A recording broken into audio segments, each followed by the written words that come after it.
ایک بڑی عجیب سی سچویشن ہے جی، جو میں آپ سے شیئر کرنا چاہتا ہوں آپ لوگوں سے، اور آپ کو سب کو پتہ ہونا چاہیے۔ ایک میرے پاس ہاؤس آفیسر آ گئے، میں نے انہیں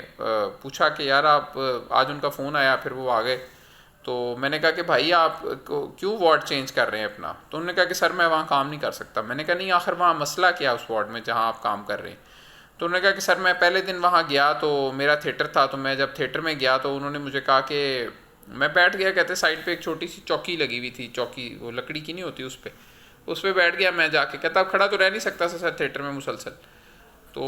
وہاں جو پی جی تھے انہوں نے مجھے ڈانٹا، انہوں نے کہا کہ تم بیٹھ کیسے گئے ہو یہاں پہ، کھڑے ہو جو۔ تو میں نے کہا کہ سر کام تو کوئی بھی نہیں، انہوں نے کہا نہیں، تم کام ہو یا نہ ہو تمہارا کام ہے، تم کھڑے رہو۔ تو میں نے کہا اچھا یار، یہ بڑی عجیب بات ہے میں نے سنی۔ میں تو ہمیشہ جونیئرس کو کہتا ہوں کہ یار ریسٹ کر لو، آرام کر لو، پھر جب کام ہوگا تو ایکٹیو ہو جانا، ابھی آرام کرو، جاؤ بیٹھ جاؤ جا کے اندر ڈاکٹر روم میں۔ تو انہوں نے کہا کہ نہیں سر وہ تو بیٹھنے نہیں دے رہے تھے۔ کہتے سر پھر دوپہر کو کھانے کا ٹائم آیا تو میں نے کہتے اپنا نرسنگ ہاسٹل سے کھانا منگوا لیا اور اسے کھانا شروع کر دیا۔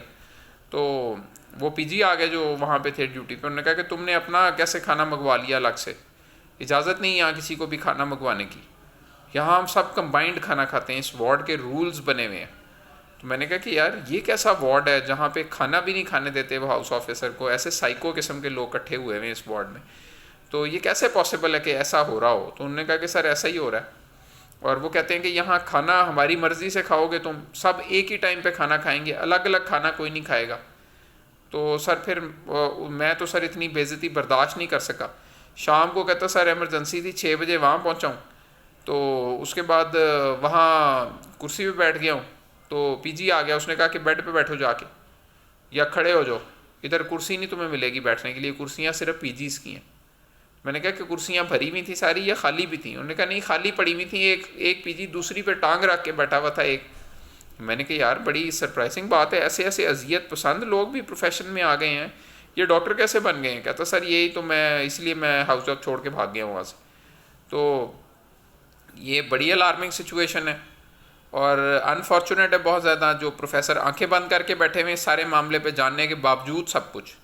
اگر وہ ایکشن نہیں لیں گے تو پھر الٹیمیٹلی ہمیں ایکشن لینا پڑے گا، جب ہم ایکشن لیں گے تو ہم تو عدالتوں میں بھی جائیں گے، حکومت کے پاس بھی جائیں گے، اور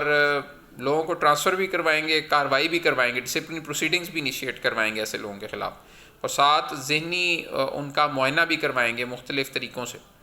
کہ تاکہ اسیس کیا جا سکے کہ یہ لوگ مینٹلی ٹھیک بھی ہیں، اس قابل بھی ہیں کہ یہ پروفیشن میں رہ سکتے ہیں، کام کر سکتے ہیں، یا یہ ایک سائیکو قسم کے لوگ ہیں جنہوں نے مریضوں کی بھی جان عذاب کی ہوئی ہے اور جونیئرس کی بھی جان عذاب کی ہوئی ہے۔